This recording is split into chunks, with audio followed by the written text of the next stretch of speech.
ശബരിമല സ്വർണ്ണക്കൊള്ള അന്വേഷിക്കുന്ന പ്രത്യേക സംഘം സന്നിധാനത്ത് പരിശോധന നടത്തി. SIT തലവൻ S ശശിധരന്റെ നേതൃത്വത്തിലുള്ള സംഘം സ്വർണ്ണപ്പാളികളുടെ അളവെടുത്തു. ശ്രീകോവിലിലെ സ്വർണ്ണപ്പാളികൾ സംഘം ഇളക്കി മാറ്റി വിശദമായ പരിശോധനയ്ക്ക് വിധേയമാക്കും. വിഷ്ണു ചേരുന്നു കൂടുതൽ വിവരങ്ങളുമായി. വിഷ്ണു, പരിശോധന ഏതുവരെ എത്തി?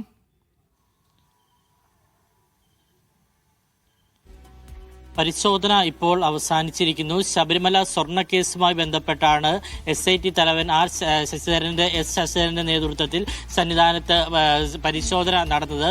ശ്രീകോവിലിന് ചുറ്റുമുള്ള സ്വർണ്ണപ്പാളി, ദ്വാരപാലക ശില്പത്തിലുള്ള സ്വർണ്ണപ്പാളി അടക്കമുള്ള സ്വർണ്ണപ്പാളികൾ ഊരിമാറ്റിയാണ് പരിശോധന തുടരുന്നത്. ഇപ്പോൾ സ്വർണ്ണപ്പാളികളെല്ലാം തന്നെ ശ്രീകോവിലിൽ നിന്ന് അഴിച്ചു മാറ്റി പ്രത്യേക മുറിയിലേക്ക് കൊണ്ടുപോയി അവിടെ പരിശോധന തുടരുന്ന സാഹചര്യമാണ് നിലവിലുള്ളത്.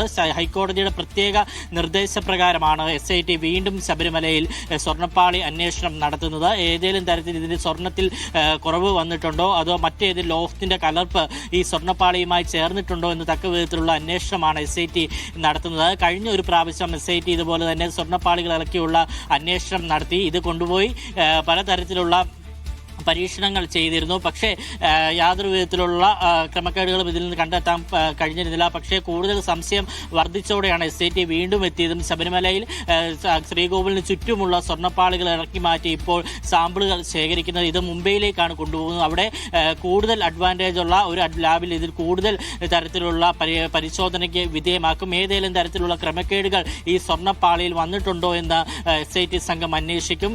സ്വർണ്ണത്തിൽ കുറവ് സംഭവിച്ചിട്ടുണ്ടോ അല്ലെങ്കിൽ വേറെ ഏതെങ്കിലും ലോകം ഇതിനകത്ത് ചേർത്തിട്ടുണ്ടോ തക്ക വിധത്തിലുള്ള അന്വേഷണമാണ് SIT നടത്തുക. ഹൈക്കോടതിയിൽ നിന്ന് പ്രത്യേക ഉത്തരവ് വാങ്ങിയ ശേഷമാണ് SIT ശബരിമല സന്നിധാനത്ത് എത്തിയത്. ഏകദേശം ഉച്ചയോടുകൂടി തന്നെ പമ്പയിൽ SIT സംഘം എത്തിയിരുന്നു. S ശശിധരന്റെ നേതൃത്വത്തിൽ അവിടെ ഒരു അവലോകന യോഗത്തിന് ശേഷമായിരിക്കും സന്നിധാനത്തിലേക്ക് എത്തുക എന്നായിരുന്നു നേരത്തെ നൽകിയിരുന്ന വിവരം. പക്ഷേ ആ തരത്തിലൊന്നും അവലോകന യോഗമൊന്നും നടന്നില്ല. നേരെ SIT സംഘം സന്നിധാനത്തിലേക്ക് എത്തുകയായിരുന്നു. തുടർന്ന് കുംഭമാസ പൂജകൾക്കായി ശബരിമല നട തുറന്ന ഉടനെ തന്നെ SIT ഉദ്യോഗസ്ഥർ സന്നിധാനത്തിനുള്ളിൽ പ്രവേശിക്കുകയും അവിടെ അളവെടുക്കുന്ന കാര്യഘട്ടങ്ങൾ എല്ലാം നടത്തി. പിന്നീട് ഈ സ്വർണ്ണപ്പാളികൾ ഇളക്കി മാറ്റി ഇപ്പോൾ ഇത് പ്രത്യേക ഒരു മുറിയിലേക്ക് കൊണ്ടുപോയിരിക്കുകയാണ്. സാമ്പിൾ എടുത്ത ശേഷം അത് തിരിച്ചു വെക്കുന്നത്.